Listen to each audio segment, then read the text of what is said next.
comparative analysis of the roles of Kim family women throughout North Korean history. Grace, could you please skip ahead 2 slides? We'll just skip over the table of contents and go straight into the introduction. So as North Korea has changed over the decades, the role of women has been transformed as well, as seen in the public-facing roles of women in and related to the Kim family. So when I say women in and related to the Kim family, I'm talking about women who are and were related to the leader by blood or marriage, sometimes legal marriage, sometimes common law marriage. And first ladies throughout American history can be placed into several categories, as presented by Robert P. Watson in his paper, The First Lady Reconsidered, Presidential Partner and Political Institution. So from around 1948, North Korea has had 3 first ladies, but I was able to look at various members of the Kim family, and there were actually 6 women that I feel would qualify either as an official first lady or that filled the role of the first lady to the extent that I included them in this analysis. Grace, could you go to the next slide? Thank you. So as I said, the main source for my paper is Watson's The First Lady Reconsidered. So in this paper, he looked at 49 women who either acted as first lady or officially were first lady of the United States. So I also considered a study of First Lady International Diplomacy, an essay on the rise of the rhetorical First Lady, a paper on the evolution of the role and office of the First Lady. And I also, of course, used multiple sources of biographical information, including North Korean Leadership Watch and multiple books. Next slide. Thank you. So this is from Watson's paper. I just took this out. I had to cut a lot of the details, so I apologize to Dr. Watson for that. But from 1789 to 1817, he qualified these women as first spouses.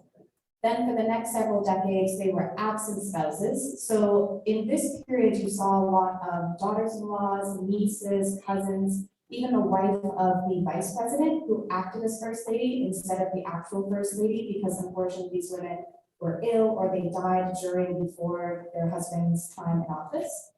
Then there were transitional spouses, and these are mostly women who really could have done more in the role, but either because of social pressure at the time or the expectations of their husband, they were not able to be as politically active as they wanted to be. Then there's the aspiring spouses that were slowly moving away from the restrictions on the traditional spouses, transitional spouses. Then the supportive spouses, and finally the modern spouses. So the Watson paper was published in 1994, and at that time Hillary Clinton was first lady, and she did stay in that role until 2001. So I extended Warning in progress. I extended the period of modern spouses to 2001, and then I added an additional category, which are partner spouses. Next slide, please. Thank you. So these are the 6 women that I considered, their relationship to the leader, the period that I considered them to be most active in their role as first lady, or their official period as first lady, and then how I categorize them. Next slide, please. Thank you. So the first woman that I discussed was Kim Jong-soo. So she was born in 1917, and she was the first wife of Kim Il-sung. Their children include Kim Jong-il and Kim Kyung-hee. She became North Korea's first lady in 1948, and her duties included attending KPA and state ceremonies, and she also hosted visiting dignitaries. Most of them were from the Soviet Union. Next, thank you. So she's very well known in North Korea, although she was only first lady for about a year, maybe a year and a half, and that's because of the cult of personality and all of the propaganda that was based on her life and fictionalized stories about her life. And most of those were written and propagated by her son, Kim Jong-il. So she became first lady during the supportive spouses era from 1945 to 1974. And like these women, the one in Watson's papers, she used her homemaking and cooking skills in place of political savvy or educated discussion. Not to say that she was uneducated, but she really was not interested in political theory, economic theory. So instead, she was a really talented hostess, and she used those skills to impress international guests when entertaining. So I did put her in this category not only because of the time period, but also because it suits her traditional and conventional role as a wife and a mother, especially the role that was described in the North Korean press after her death. So in Watson's paper on American First Ladies, Jackie Kennedy, Patricia Nixon, Lady Bird Johnson, they were all classified as supportive spouses. And these women were pretty uninterested in politics. They really preferred a private life, but they faced up to the challenge of being a public figure when their husbands were elected. So I felt like this was an appropriate category for Kim Jong-suk as well. Thank you. So next is Kim Sung-ae.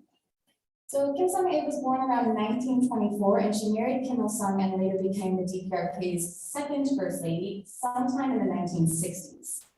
So she was very, very active. She held this role for a few decades. She was given various positions and titles, including chair of the Korean Democratic Women's Union.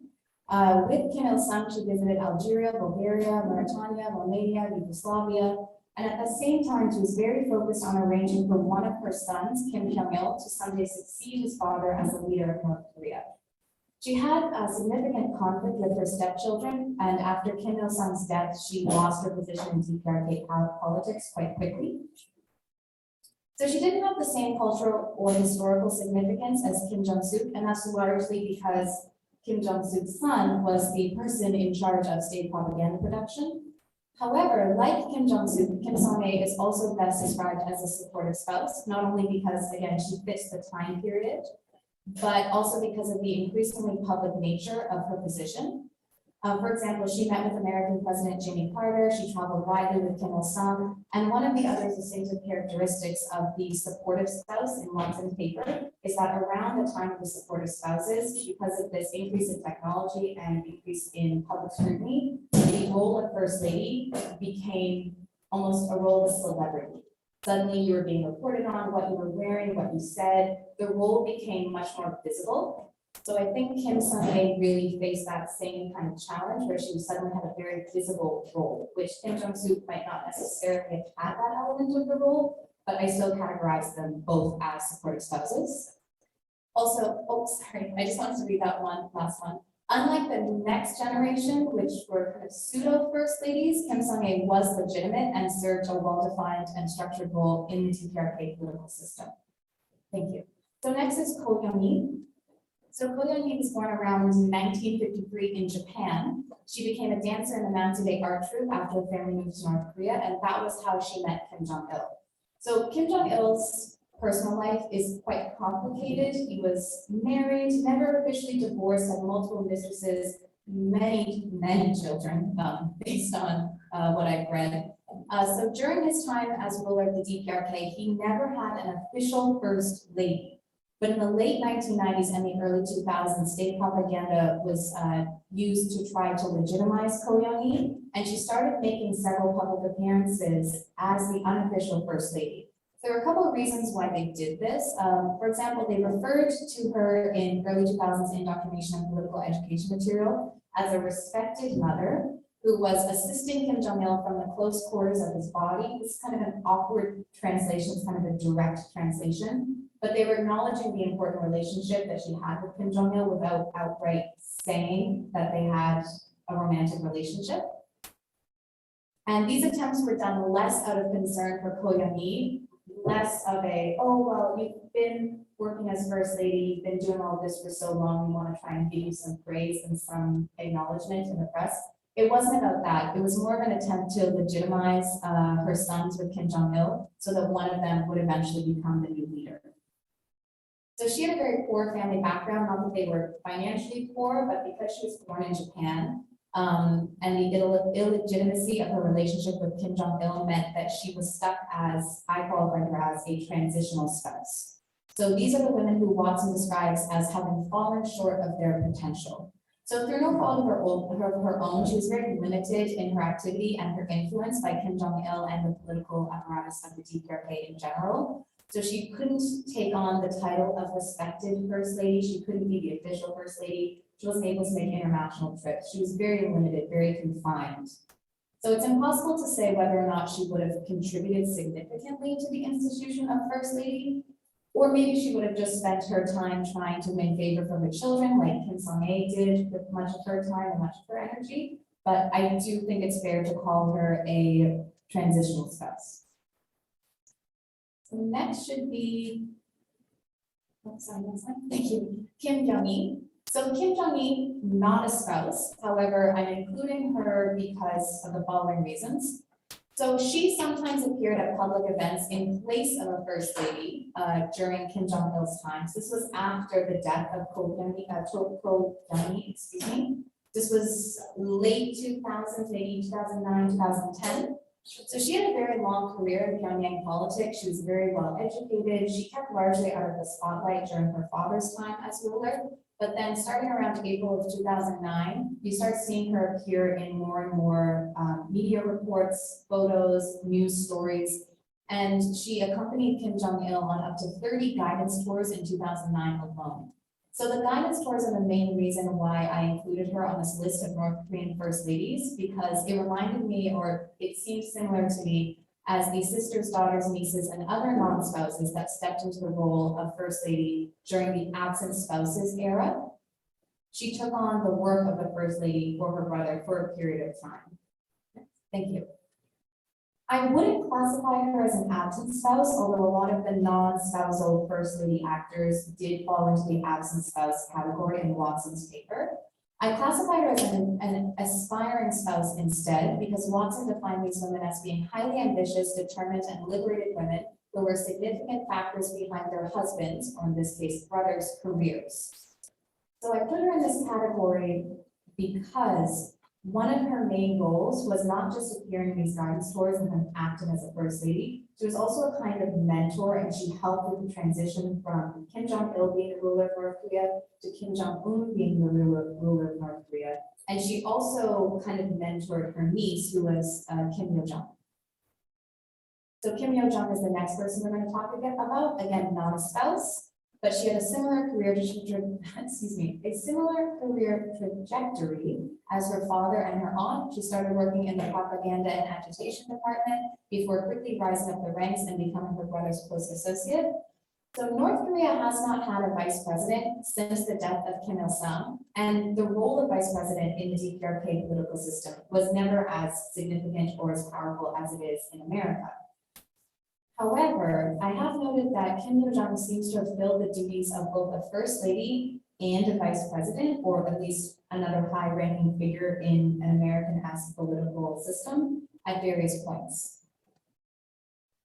So most notably, of course, I'm sure you're all aware, she attended the 2018 Pyeongchang Winter Olympics, also attended by the American vice president, so kind of an interesting dichotomy there. She was a representative of the North Korean government and of the Kim family. She also attended the 2018 Inter-Korean Summit. She's made important public statements, and she's given public speeches as recently as this past August. So again, why is she included in this analysis of North Korean first ladies if I'm comparing her to a vice president and she has never been a first lady? Well, it's because her participation in guidance tours, her similarities to non-spouses who acted as first ladies of the White House during the absent spouses era, and her diplomatic role. So in Erickson and Thompson's paper that I mentioned in my literature review, they really focus on international diplomacy as an important aspect of the role of the first lady, and say that one of the main functions are that of escort, esteemed surrogate, cultural emissary, goodwill ambassador, and social advocate. So that's a lot. There's a lot of expectations to go onto one person, but they also noted 3 rhetorical functions of the first lady, which include management of the presidential credibility, international relationships, and social issues. So while Kim Yo-jong doesn't champion any social issues, she does fiercely champion her brother in the media and abroad, and she has a similar educational and career background as him, and the two are often seen as a team or a pair, much like the first couple, especially over the last 25 years in American politics. The first couple is really more of a team than it was in previous decades. So the last woman I'm going to talk about today is Ri Sol-ju. So she is the official first lady of North Korea. She was born around 1989, and she first appeared in North Korean media in 2012. She was very quickly confirmed to be Kim Jong-un's wife, and she was making appearances with him on these guidance tours, like clearly acting as a first lady, but she was not given the official title actually until 2018. 2018 is also when, as far as we know, she first started making international trips, and that includes the Inter-Korean Summit and a trip to Beijing. So on these trips, she posted pictures next to the first ladies of China and South Korea, and between then and 2012, she's clearly been given a makeover to help her look the part of the first lady. And I know it's a little bit rude of me to talk about her appearance in this way. However, if you could put the next slide. As is the case for any First Lady, appearance is relevant to a discussion of her role and her public appearances, because First Ladies, as noted in the Erickson and Thompson paper, do play an esteemed role in their spouse's government, and they're expected to charm and socialize with foreign dignitaries. So in the case of North Korean international relations, where the appearance of affluence and modernity are of utmost importance, Ri Sol-ju's clothing, jewelry, designer purses, high-heeled shoes, all of these things signify wealth and style beyond the capabilities of a poor developing country where people supposedly don't have access to basic necessities. So her appearance and sending her on these trips to Seoul and Beijing and having her stand next to First Ladies from these first world wealthy countries is saying, look, we are just as good. We can stand on a world stage and we don't look out of place. We belong here. We deserve respect. So Ri Sol-ju is a symbol of North Korea's success and recovery. And by all accounts, she plays this role very well. She also serves as a kind of foil to Kim Yo-jong, in my opinion, and the two combined really balance strength and softness, power and femininity, coldness and warmth. However, Ri Sol-ju doesn't make public speeches, she doesn't advocate for Kim Jong-un, she doesn't campaign for social issues, any of those things that an American First Lady is essentially required to do as part of their duties. So Ri Sol-ju is a strictly non-political figure, or as non-political as the spouse of a world leader can be. She doesn't comment on international relations or social issues. She doesn't make public speeches, as I said. She's quite a traditional First Lady in that sense, in that her main duties are to socialize with other world leaders and their spouses, and also to make her spouse, Kim Jong-un, look more humane, make him look more approachable. Therefore, I categorized her as a combination of a supportive spouse and a modern spouse. So I don't want to take up too much time, so instead of doing a long discussion, I'll just recap how I classified these 6 ladies. And next slide. Thank you. So American First Ladies have become more important to their partners' campaigns and public reputations in the last couple of decades, and I think that North Korea has realized the positive impact that charming and diplomatic First Lady like Ri Sol-ju can have on the regime's international reputation, and also the work that a figure like Kim Yo-jong can do to support and defend Kim Jong-un. So a switch from a First Lady that's really great for internal myth building and reputation protection, like Kim Jong-suk, to one who's great at bolstering the leader's public persona domestically and internationally is something I think that North Korea has done very purposefully. So some ideas for further research. While North Korean leadership studies have primarily focused on Kim Il-sung, Kim Jong-il, and Kim Jong-un, I think that the women of the Kim family, their roles, their political positions, and importance are also worthy of further research, but I do acknowledge that there's not as much information available about them. First Ladies throughout American history have been studied and their functions have been analyzed, and I think that scholarship provides the most in-depth and accessible material to compare to the First Ladies of the DPRK. However, comparative studies to First Ladies of other socialist countries and or other countries in Asia would also be of value. Hi, good evening, everyone. My name is Bianca Trifoi, and I'm a PhD candidate in history at the George Washington University in Washington, D.C., USA. Tonight, I'm going to discuss a sort of review of the field of the history of childhood and why the study of children and childhood is important to the field of North Korean studies. So I'm reviewing this in the context of my own dissertation research. So I welcome any and all feedback from you. Thank you. So in virtually all societies, children represent hopes for the future. The study of childhood is important in understanding how societies and nations interpret their past and envision their futures. So where does the current literature stand on the relationship between children, childhood, and nation building? What avenues exist for future research? And what is the nature of the relationship between childhood and the state? In all new modern states, the proper upbringing of children was crucial to creating and maintaining a stable society in the face of an altogether uncertain future. The concept of childhood and the role of children in nation building are not often considered in studies of nationalism or state power or state legitimacy, but the connections are crucial to understanding how states negotiate control over the populace. I believe that the connection between childhood and state legitimacy was especially important to the new states of the Cold War, such as North and South Korea. After the Korean War, both states had to establish new and drastically different conceptions of national identity and everyday life based on both new new ideologies and influences, and pre-existing institutions and traditions. In all new modern states, proper upbringing of children was crucial to creating and maintaining a stable society in the face of an altogether uncertain future. So recent scholarship has begun to explore the significance of the category of child and the conceptualization of childhood to the nation-building projects of the new states of the Cold War era. These studies have demonstrated how the state's creation of the category of child, including the institutions that shape the experiences of children, have been important to overall attempts at nation building and fostering national identity among the populace. But there's still a need for more research on specific state-society interactions and negotiations on topics of education, socialization, child rearing, and many other things, especially in North Korea and other socialist states. So my review of the field here will address this recent scholarship on the history of childhood more broadly, as well as the work on East Asia and socialist states specifically, and speak to the gaps in the literature and the significance of such research to better understanding the interactions between the state and the people in states such as North Korea. So I would first like to address the state of North Korean studies as a field. As you well may know, the vast majority of scholarship on North Korea has aligned with these kind of Cold War era ideas and political goals of the United States and other countries of the so-called free world, in which North Korea has always been seen as a threat, either a satellite of the Soviet Union or China during the Cold War, or a rogue pariah state in the contemporary post-Cold War world. Thus, the scholarship on North Korea has traditionally focused on explaining the North Korean regime or trying to understand how the Kim family has maintained power, or predicting an end to the regime.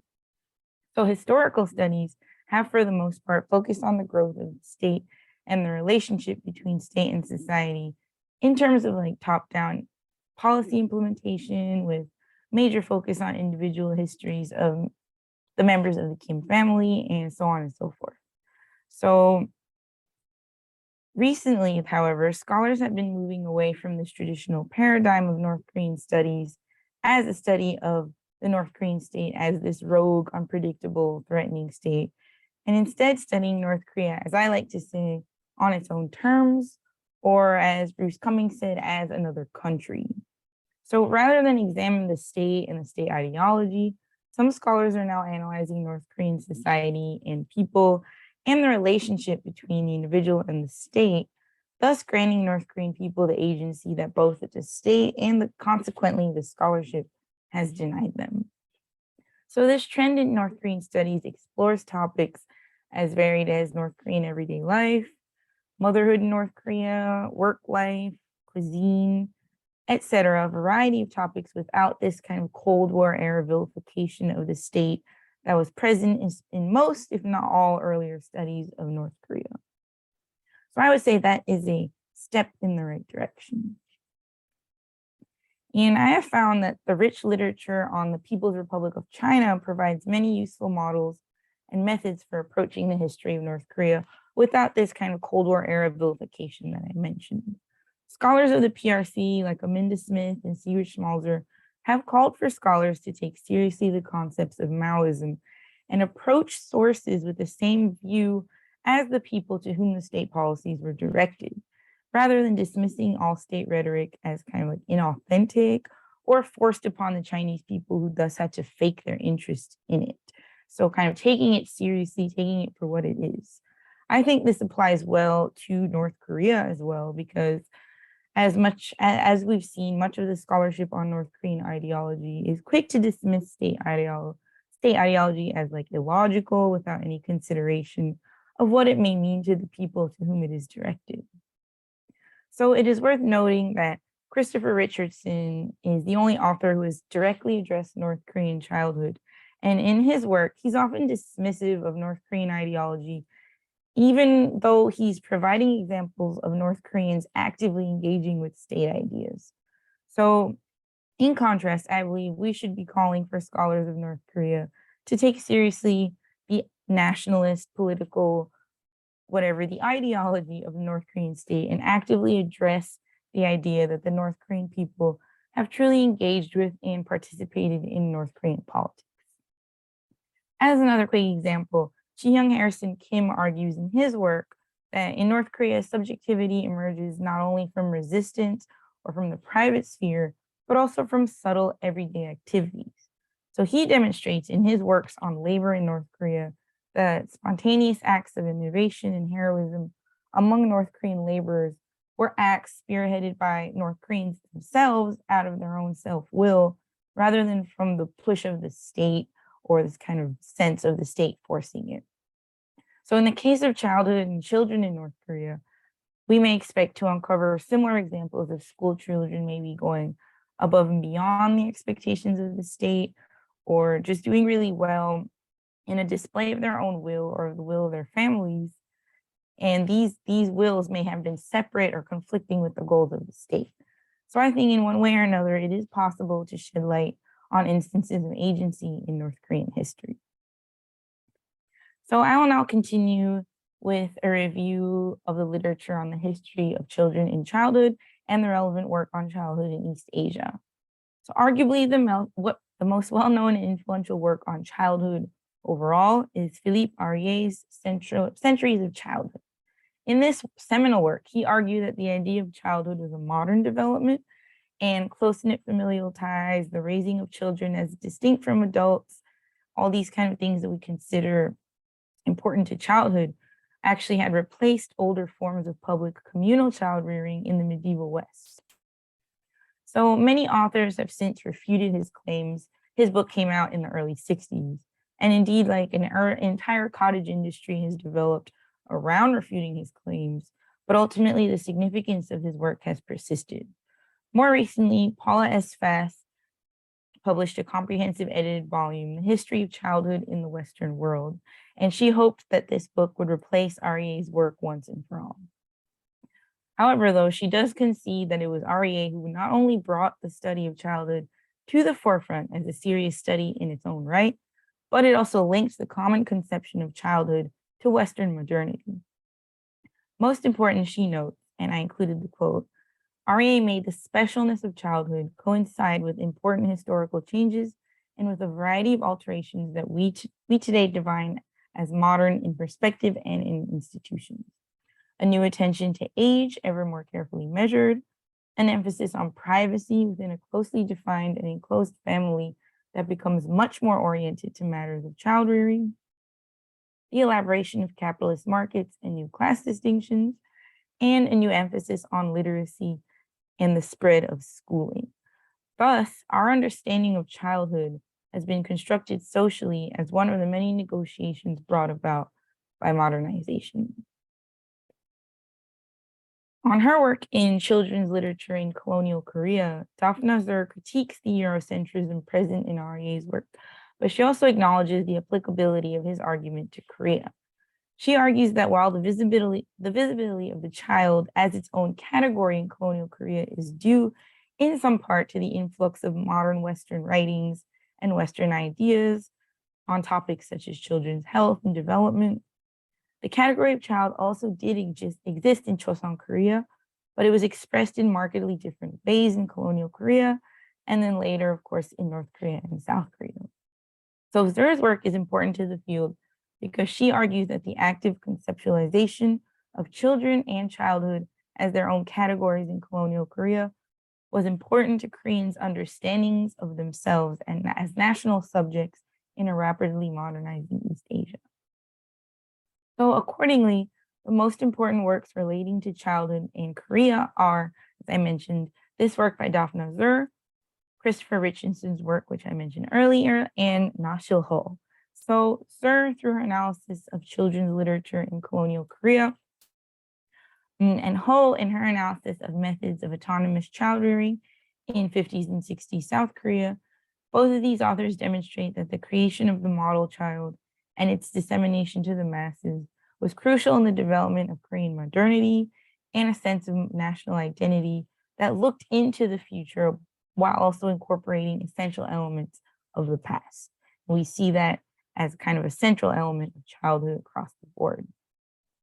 But Ho's work is perhaps the most important work I will discuss today because of how she incorporates all of the different ideas of childhood, children, families, child rearing, and nation building all into one study that really amazingly analyzes the creation of a South Korean national identity in the Cold War context of the 1950s and 60s.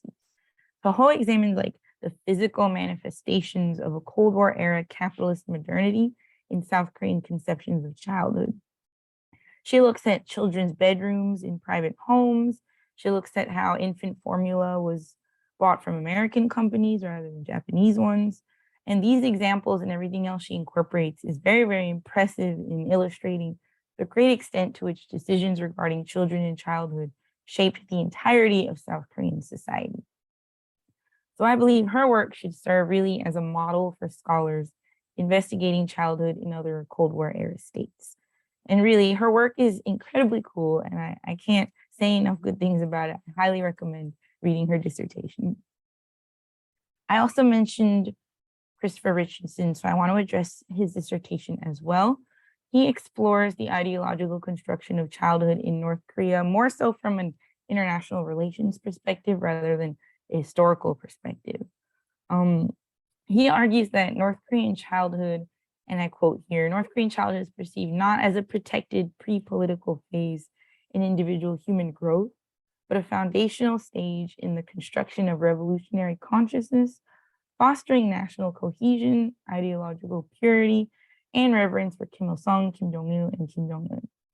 So I personally would question how his assessment here, how it's unique to North Korea or different from other modern societies. And like he's pointing out something that is seen in every definition of childhood in any modern society. So I think Richardson tends to uphold the major assumptions prevalent in most works on North Korea. Thus, to me, his work reads more as a critique and rejection of the entire North Korean system rather than a genuine attempt to understand it. Regardless, his work is useful in glimpsing the relationship between children and the state in North Korea. Also, he does claim that in the DPRK, individual identity is national identity and vice versa. So I think that statement in and of itself invites further research into the nature of national identity in North Korea and how it is interpreted and understood by individuals. So the last section I would like to address is childhood and socialist state. So childhood is largely taken for granted in modern society, but childhood itself is a social construct that cannot be separated from modern nation building. Bass notes that the state defines what children can do because the institutions that are created for them, such as schools, or barred to them, such as work, are fashioned through ideas and ideals regarding what childhood should be. So thus, the state ultimately creates the experience of children in childhood, and that further shapes all of society. So in the case of North Korea, the division of the Korean Peninsula into two new states and the major upheaval and destruction of the Korean War put North Korea in a unique position to create a new socialist society, quite literally from the ground up. Crucial to the nation-building project was the recognition of all children as both nationals and active members of the new society, as well as being a passive group that required the state and the family and educators to sort of mold them to be the proper person. Without this proper molding and without the proper upbringing of children, the state and the socialist revolution could not guarantee its success into the future, and it faced danger of invasion from South Korea or the United States or other Cold War pressures. So as Melissa Bajicki notes, in 1950s China, the child became an agent of the state through direct and indirect means. So she says directly, children are encouraged by the state to report reactionary adults and to value the state more than their immediate families. Indirectly, the family's own desire to raise a good child ultimately subjected the family, being the adults, and the child to the state's conceptions of childhood and national identity. So the child is important twofold in how the state is sort of exercising its control over the populace. Thus, as Bajicki argues, it was of the utmost importance for the socialist state to create a clear conception of childhood and identify, categorize, and control children in the project of nation building to create this cohesive society, because families would help recreate these ideals within their own homes. So to conclude, as this review has shown, there exists a great deal of scholarship on the history of children in childhood and children in social states. But I believe what scholars must do now is bring these concepts together by studying more directly the ways childhood was conceptualized and the experiences of children in particular in socialist states or in new states of the Cold War era more broadly. So as I've discussed, the strongest examples of such work in East Asia are Bajicki's dissertation on children and education in the PRC and Ho's dissertation on South Korean children and childhood in the 50s. These authors demonstrate how conceptualizing childhood, creating a particular model child, and relaying these concepts through the institutions of education, child rearing, etc., were crucial to creating a new modern sense of society and national identity in both the PRC and in South Korea. So there are no studies of this sort in North Korea. There are no studies on childhood in North Korea other than Christopher Richardson's dissertation, which I mentioned was more so on the status of children in kind of human rights context in contemporary North Korea. And as I mentioned, up until very recently, the field of North Korea has been dominated by studies of the peculiarities of the North Korean regime and the Kim dynasty and personality code and the political ideologies, etc., as you all know. So even Richardson's paper kind of fits within that framework. And other studies mentioning children in the North Korean context have focused, most famously, if you all are familiar with B.R. Meyer's controversial work, he discussed the concepts of children and family and how they factor in to the Kim family dynasty and the propaganda of the state. Then, of course, if we look at journalistic sources, they claim children are brainwashed, that they're raised to worship the state in cult-like fashion, nothing really beyond that. So I think what the field needs now is a study in the vein of Ho's and Bajicki's that will investigate the conceptions of childhood in North Korea, how these conceptions relate to the people, how the people responded, and the extent to which childhood helped shape a new distinctive North Korean society. And that is generally what I hope to achieve in my own dissertation. But of course, I left out a great deal in this review in the interest of time. There are so many different concepts that factor into the construction of childhood. Of course, in the North Korean case, we have the militarization of society, gender roles in family and parenting, education, expression of national identity in socialist societies. All of these kind of tie into this broad theme of the relationship between childhood and state power. And of course, the major piece is education, right? Education is what has been addressed the most, and that's probably the most direct tie between children and the state. And several scholars have addressed the significance of education in molding children into the ideal model children of the state in East Asian context, but the field certainly needs more research into the social history of education, like what material is being taught, how the teachers teach the material, how students and families respond to and engage with this material, and how they deal with it in public and in private. So I think we definitely need more studies to contribute to that and enriching our understanding of state society relations, not only in North Korea, but as well socialist states in the Cold War more broadly. So overall, the convergence of fields in explaining the connections between children, childhood, nation building, and state power and control, I believe opens the doors for an excitingly vast array of interdisciplinary research that could reveal much about life in North Korea and in other socialist states. So if there are any other aspects or perspectives or concepts that you think would be helpful to consider in the study of childhood, I would love to hear your thoughts. Any and all feedback is welcome. And thank you all for listening. 안녕하십니까, and good afternoon to our esteemed panelists and to everyone present today. My name is Rolex Pascua, and along with me is our thesis advisor, Maria Regina Pato Agustin, MPS, and groupmates, Lorraine Marie Tumolva and Shayne Ann Lim. Today, we will be presenting our undergraduate thesis titled Women Empowerment Norms in Action, The Case of Japan in the United States Cooperation in Empowering Women, 2013 to 2016. Next slide. Former Japanese Prime Minister Abe, with his persistent calls of creating a society where women shine, was a forerunner in promoting women's economic inclusion through the Womenomics policy. This policy resulted in a string of cooperative engagements with Obama in the women empowerment area.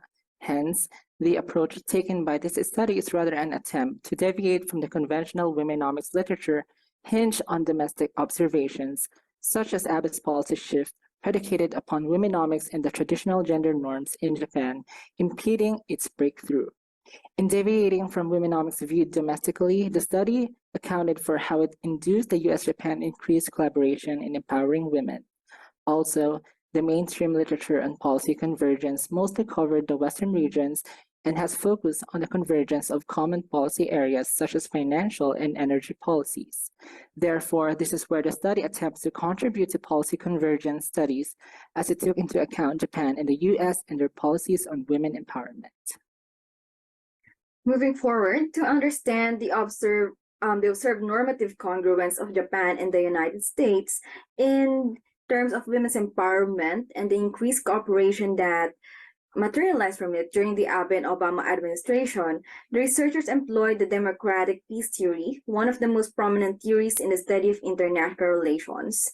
The grounding principle of the DPT, next slide please, posits that peace and cooperation are most likely to occur between states that are fellow democracies, whereas an autocratic pair or a hybrid of a democratic and authoritarian state are more challenged to maintain peaceful relations and less likely to pursue cooperative undertakings. The assumption rests on either structural or normative components in societies that promote democratic values such as transparency, checks and balances, and nonviolence. In line with this, the normative strength of the DPT suggests that democratic states are encouraged to maintain harmonious relations due to their shared democratic or liberal norms. Next slide, please. All right, so this slide displays how the authors or the researchers operationalize or conceptualize the normative democratic peace theory to take into account US-Japan cooperation and women empowerment. Firstly, it is crucial to note that both the United States and Japan share a common regime type, which is democratic, thus suggesting the relevance of utilizing the democratic peace theory in this study. Shared norms on empowering women as embedded in Abe's Womenomics and in its counterpart, the policies for women under Obama's administration stand as the independent variable. Meanwhile, the dependent variable is the bilateral cooperation of the United States and Japan in the area of women empowerment, emanating from similar policy priorities based on the shared norms, while the convergence of norms acts as the intervening variable. Now, in this study, the researchers sought to operationalize norm convergence as policy convergence with regard to their content over time, particularly using Heikel's basic approach, that is to determine T1 or the period when the degree of similarity in policies is known and compare it with T2. To support this operationalization, the researchers employed the argumentation of Gilardi 2013, who argues that norm convergence can be seen through the similarities in the policies forwarded by countries or the process by which policy similarities develop over time, as contended by Bennett 1991. Now, bearing all these points in mind, norm convergence is operationally defined as the increased similarities in women empowerment policy content between the United States and Japan from 2013 to 2016. These similarities are identified through commonalities in policy areas where policies are concentrated or numbered the most, and themes or the content of policies. Now, as we move forward, next slide, please. So in this study, the researchers have utilized the explanatory type of qualitative research to understand the normative congruence between Japan and the United States in terms of women's empowerment and how their bilateral cooperation in this issue area increased. The researchers also collected selected documents such as policy papers, speeches delivered by the mentioned heads of states and their respective first ladies, and other official documents that date from 2013 to 2016 that can be retrieved from their respective government websites, which altogether went under content analysis. Through that, the researchers were able to identify codes and themes which were utilized for descriptive statistics. Altogether, the study also gone under theoretical analysis by following the assumptions of the normative strand of the democratic peace theory. All right, so next slide, please. So here, as a result, these four prominent themes emerge, and the following are the descriptions of the said policy themes identified. So number one, women's economic empowerment, which is the integration of women into the economy throughout various fields and levels. Number two, women's educations, which refer to the platforms made accessible to women, which are intended for the expansion of their knowledge and enhancement of their skills rather, to improve their economic, political, and social welfare. Women's health and safety, the physical, psychological, reproduction, and sexual well-being of women.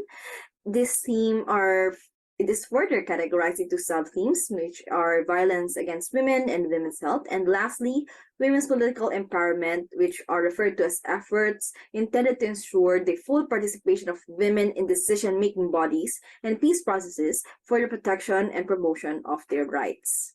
So as we move forward, next slide, please. So now we've moved towards analyzing the United States on women's empowerment under the Obama administration. So next slide. So here presented to you are the charts that displays the policies in force in the US that promoted women's empowerment. The x-axis stands for the administrative or presidential years, while the y-axis represents the number of policies in force. We begin in the area of women's economic empowerment, where the US displayed remarkable progress in implementing policies, which peaked in 2015 and eventually declined in 2017, the year when the Obama administration already ended. So through the content analysis, we were able to identify the three most occurring codes, which are fair pay, workplace flexibility, and female labor participation. Cognizant of the inequalities regularly confronted by women in the workplace, the Obama administration made remarkable strides to integrate women into the economy further. For example, frequently cited in the speeches delivered by the former President Obama in the entirety of his presidency is the statistic regarding the wage inequality between men and women. So here, recognizing the economic plight of women in America, the Obama administration immediately signed the Little Bit Better Fair Pay Bill into law in 2009, which strengthened the capability of female employees to legally challenge discriminatory pay due to gender bias by loosening the statute of limitations in such cases. Conventionally, just to make a case, American women have only 180 days since the issuance of the first paycheck deemed to be discriminatory to assert their rights. But with the passage of the law, the limitation is resetted every issuance of discriminatory paycheck, following the argument that the victim cannot essentially learn immediately that there's an existing discrimination or discriminatory practices that have already took place since the very first paycheck. Now, the National Equal Pay Enforcement Task Force was established in 2010 to strengthen the enforcement of the law and other pre-existing legislation. Moving forward, Executive Order 13706 of 2015 also improved workplace flexibility by giving 6-week paid leave for childbirth and an additional 6-week unpaid leave. It also opened private spaces in federal workplaces for nursing mothers and expanded the earned income tax credit to provide tax credits for childless female employees to increase their labor force participation. Now, in education, the Obama administration showed moderate support as shown in the chart. For this area, the codes equal access to education, STEM education, and mentorship are the most frequently cited in the documents. A cornerstone in this area is the Let Girls Learn initiative, which exponentially expanded funding on girls' education worldwide. The United States also improved girls' access to STEM education through the Race to the Top program and Women and Girls in Transportation initiative. Moreover, it also opened a mentorship program in 2010 for girls who aspire to be part of the government. Next, we can observe an upward trend in the area of women's health and safety. Here, two subthemes again were identified, which are violence against women and which has the prominent codes prevention, response, and recovery. In its campaign against sexual harassment, the US government launched campus-based campaigns such as One is Too Many and It's on Us campaign. To heighten response, the Violence Against Women Act was reauthorized in 2013 to extend protections, legal services, and recovery programs to battered LGBTQ plus peoples, Native American women, and female immigrants. In women's health, the US also made immense effort to ensure the delivery of healthcare, especially in terms of reproductive and sexual health. Noteworthy to mention is the passage of the Affordable Care Act in 2010, which enforced the expansion of coverage for women who have pre-existing conditions and made preventive maternal and sexual healthcare services more economical due to the elimination of co-pays. So moreover, the birth control mandate of the ACA obliges insurance providers to cover expenses for contraceptives. And lastly, the US government seems to empower women politically in a modest manner. So here, the materials underwent content analysis revealed female representation, women's rights, and participation in the peace process as the most frequently recurring or surfacing codes. Upon Obama's first inauguration as president, he immediately exhibited a serious display of his commitment to empowering women in the political sphere by appointing 8 women in his cabinet, 2 in the Supreme Court, and 138 female judges, a significantly high number compared to his predecessors. He also stressed the importance of upholding women's rights by establishing the White House Council on Women and appointing the first ambassador at large for global women's issues. Later on, the United States also launched a Promote program to help advocates advance gender-sensitive policies and ensure female representation in government branches. The Obama administration also made sure that women are involved in the peace processes to the Global Peace Operations Initiative and the National Action Plan on Women, Peace, and Security. So in summary, it is apparent that the United States was most active in implementing policies for women's economic empowerment, which was closely followed by women's health and safety. Meanwhile, efforts were moderately pursued by in terms of women's education and their political empowerment. So now, moving forward. Thank you. So at this point, I will now be discussing how Japan is committed to empowering women in the domestic and international fold of the 4 different themes of women empowerment during Shinzo Abe's second term. Next slide, please. As shown in this slide, policies centered on women's economic empowerment outnumbered all other policy areas. The notable gap between women's economic empowerment and the other themes suggests that Abe's administration prioritized economic empowerment for women. Given Japan's economic problems, Shinzo Abe sought to solve the country's problems by emphasizing the importance and role of women throughout his second term, which lasted from 2012 to 2020. This slide that the number of policies peaked in 2017 with a total number of 25 policies, as policies such as the Intensive Policy to Accelerate the Empowerment of Women and Thank You Papa project was implemented in those years. However, 2018 to 2020 showed a downward trend since the enforcement of some programs was only until and or during the year 2017. According to the codes identified from the analyses, the Abe administration's commitment to women's economic empowerment was primarily to improve workplace flexibility, female labor participation, and women in entrepreneurship. In particular, women's participation in workplace flexibility were addressed by comprehensive policies such as the Japan Revitalization Strategy and the Intensive Policy to Accelerate Empowerment of Women. In women's education, the Rico Chali program and the ASEAN University Network project have been consistent from 2012 to 2020, as these projects have a long duration in terms of implementation. Projects for the construction of secondary schools in Nampula province and the 4th Basic Plan were implemented in 2015, which led to a peak in the graph of women's education. However, the project in Nampula province was only in 2015. The peak returned in 2018 until 2020, as Japan promised to provide educational opportunities for girls through its official development assistance.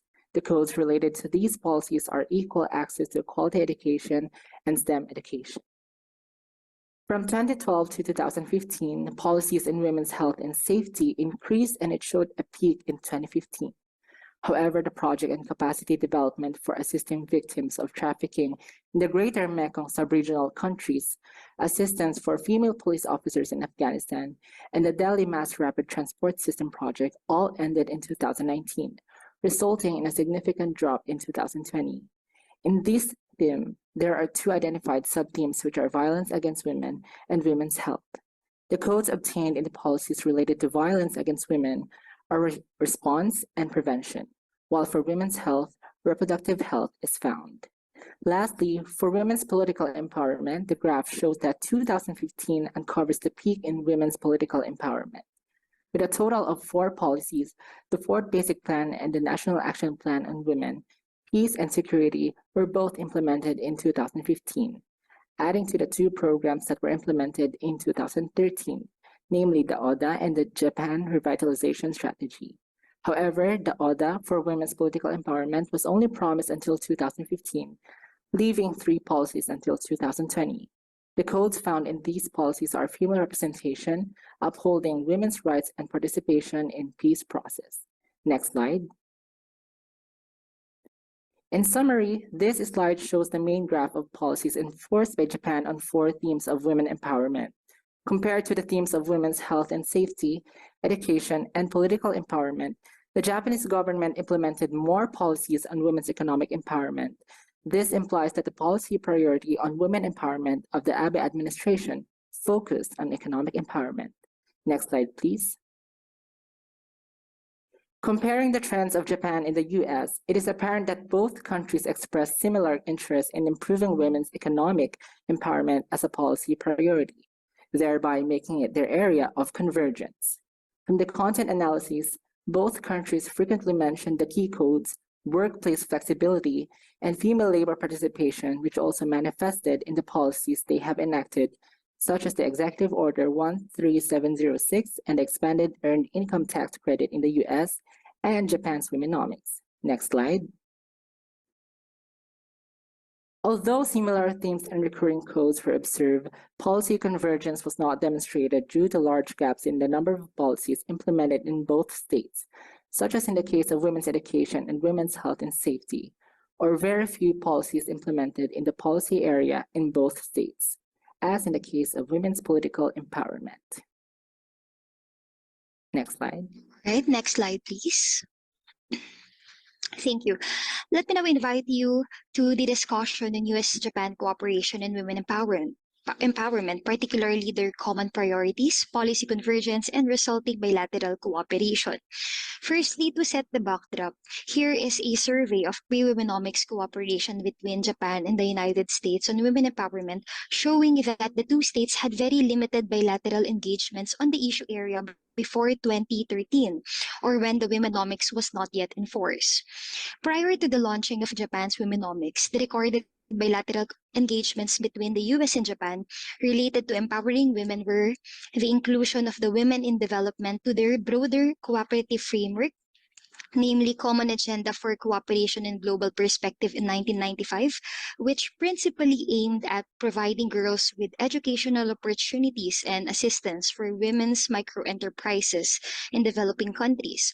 So pursuant to such, 2 seminars were held, one in Guatemala in 1997, which was a seminar on young women's educational enhancement, and the other one held in Tokyo in 1999, that was the Women in Development Common Agenda Seminar. Meanwhile, in 2010, the US and Japan hosted the Women's Entrepreneurship Summit in Gifu, Japan. Next slide, please.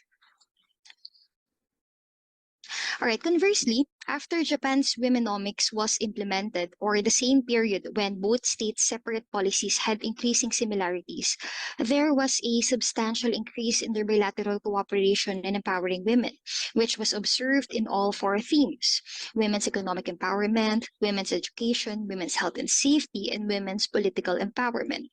Now, while the increase can be observed in all these themes, bilateral engagements relating to women's economic empowerment number more than those in other areas, further illustrating their shared interest in the area where the two states have earlier observed to have had policy or norm convergence in terms of their separate policies. Next slide. Thank you. US-Japan cooperation on women's economic empowerment was noticeable as early as December 2013, when the former US Vice President Biden made a visit to Tokyo. During this visit, Biden expressly commended former Prime Minister Abe for his remarkable efforts in encouraging women to enter or remain in the country's workforce, as well as in creating a workplace environment in which women are given equal opportunities, referring to the Womenomics policy.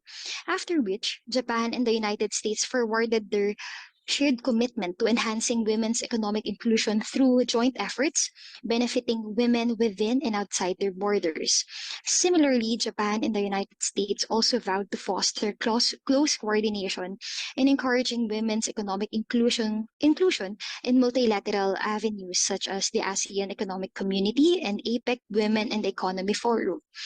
Coming from these promising signs of US-Japan cooperation in the said cause, the Equal Futures Partnership, an initiative by the United States which calls upon partner countries to eradicate barriers to women's political and economic participation, welcomed Tokyo's willingness to collaborate.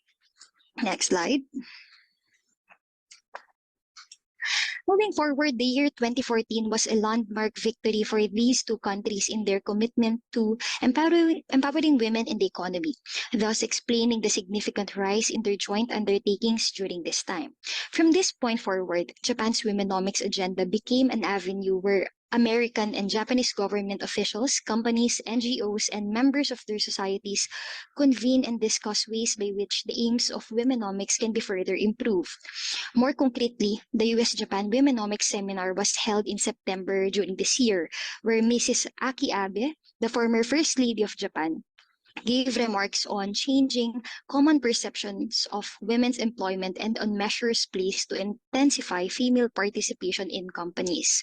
During this visit as well to the United States, Mrs. Abe took part in another seminar on womenomics, which convened public and private actors from both the United States and Japan to discuss the challenges shared by these two countries concerning empowering women in the economy. Next slide. The succeeding visits of some U.S. key officials to Japan, some of whom were the former U.S. Ambassador to Japan, Caroline Kennedy, and former U.S. Secretary of Commerce, Penny Pritzker, also displayed America's eagerness and willingness in maximizing women's workforce contributions and its commendation of Japan's Womenomics. When Washington hosted the first US-Japan Development Dialogue or senior level, women's economic empowerment became one of their targets in development assistance. So with this, Japan collaborated closely with the US to assist female entrepreneurs, most especially from developing regions, by giving them capacity building, professional development, and networking tools to start their own entrepreneurial ventures. Specifically, the joint engagements included the African Women Entrepreneurship Program, or AWEP for brevity, the U.S. International Visitor Leadership Program for African Women Entrepreneurs, the Japan-Africa Business Women. Okay. To summarize, basically our research has found that based on the domestic and international policies pursued separately by the Obama administration and Shinzo Abe's administration, upon the implementation of Womenomics, they pursued similar policy directions with regards to promoting the rights of women. And that similar policy direction is women's economic empowerment. And this also showed through their bilateral engagements, wherein the focus of their bilateral engagements were also women's economic empowerment, wherein we see within the statistics that we have recently presented that most of the bilateral engagements on women's empowerment were pursued in this theme. So we tried to apply the democratic peace theory, the normative strand, by first looking at the policy similarities and looking at whether they have the same understanding of the norm of women's economic empowerment. And we saw this through the similar codes that emerged from the policies of both US and Japan. And based on that, we also saw the same themes present in the bilateral engagements that were pursued by both countries. So thank you very much. We are now open to questions. All right, so thank you very much to all the presenters today. I thought it was a fascinating session. I'll try to be brief so that we can have some Q&A. Let me first start with Elizabeth.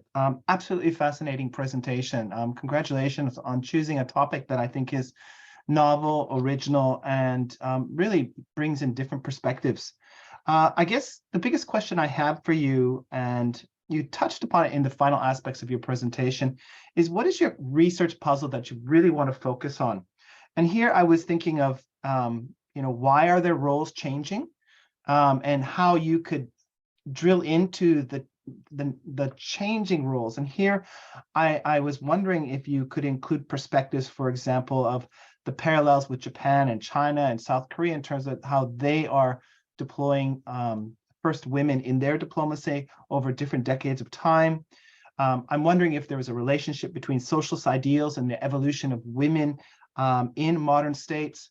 I'm also wondering about regime updates and modernization. And I think we saw that in particular with Kim Jong-un bringing in his sister and his wife into his diplomacy. But I think there's also other areas or drivers that you might want to explore to explain why women in the North Korean context are taking on gradually a more prominent role. Perhaps there's drivers within the political system and the political stakeholders within the North Korean context to modernize and move women into a more central role. There's also the issue of trust, and we've seen this particularly under Kim Jong-un's regime, is that the circle of trust has become much narrower. And in this sense, family is a particularly powerful area of convergence in terms of trust. So these are some areas that I think might be really interesting for you to explore and drill down into. I was also interested in why you chose the United States as your barometer for comparison. And I'm going to come back to this in the other presentations as well, because I think that it's often probably not as useful to compare the United States to countries in this region because it has such different values and a different political system. And in this sense, I thought, again, why not compare Japan, China, South Korea, even Taiwan, and the role of their first ladies in terms of how they've shifted over time? And is this related to modernization or a consolidation of their political systems? But again, this is I'd like to drill down into this a little bit more with you. Bianca, thank you again for your presentation on nation building, in particular, the role of children. And I thought, again, this is a unique perspective because we don't often think about the state and children. So in this context, I think that you're bringing an originality to the study of North Korea that is really, really important. And again, it puts you in a position of investigating an aspect of North Korea that's not common. In your introduction, you talked about, and it was in your very first slide, is, where are we in terms of the study of children and the state, in particular North Korea? And I want to go and try to reposition your research puzzle and talk about this in terms of why are children not part of the study of North Korea. And I think that's a really important, and it gives us a different kind of dynamic when we're trying to understand the role of children in the state. And here again, I think that the comparison or the useful comparison might be China. I don't know if you speak Chinese, but they use an expression called 国家, which means the family state, right? Country and family in terms of Chinese characters. And I see a lot of parallels with socialist North Korea in terms of looking at citizens not as individuals, but as parts of society that contribute to state building or the state family. And in that sense, the lack of children in the forefront of North Korea state building isn't unsurprising. And I think there's some parallels in your studies in how you may want to approach this by looking at Chinese studies and the role of children in understanding where the state is going. So I think this might be an area to compare for you rather than looking at Western literature and children in the state in Western countries. but looking at, in particular, China and North Korea, and perhaps comparing how both states are constructing a national family, and that national family is representative, inculcates many of the ideals and values that, in the case of China, the Communist Party is aspiring to, but in the case of North Korea, the Workers' Party is aspiring to.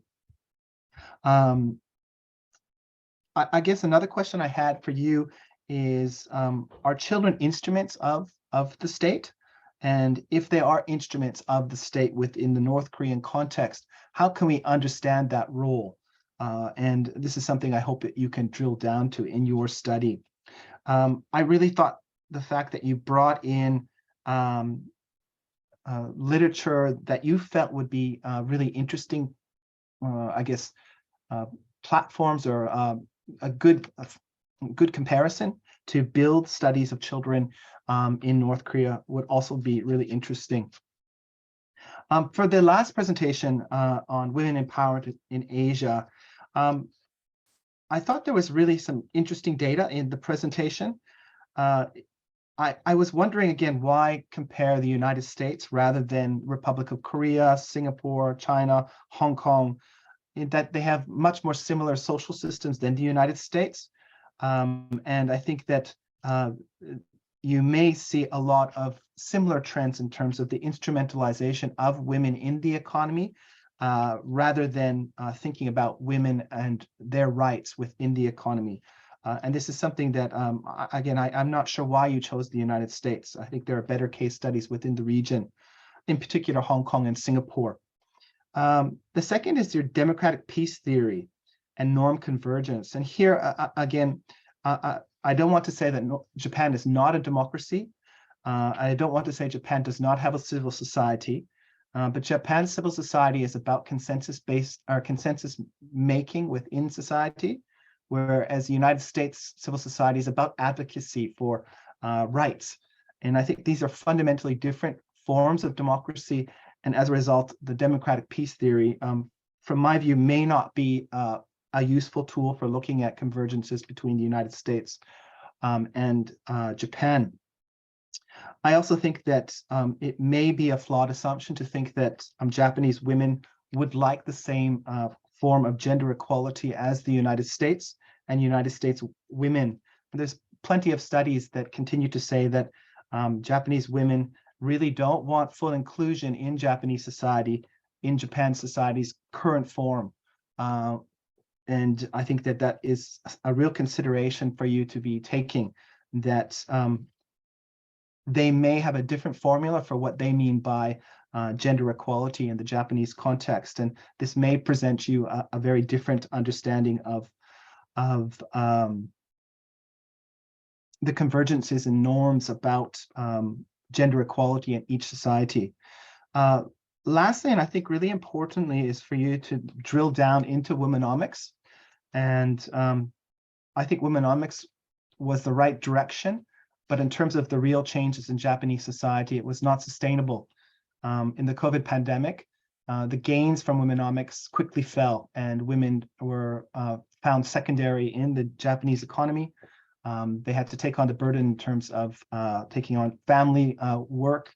Many lost their jobs in the COVID pandemic first, and a male-centered economy was kind of resurrected in the COVID-19 pandemic, suggesting that womenomics unfortunately really had no legs, and that the norm convergence that you advocated for in your presentation really wasn't substantial in terms of real change in Japanese society. And I think this is something for you to consider when you're looking at the so-called convergence and the sustainability of changes on the ground, because we haven't seen them. And I'm based in Tokyo, I see it.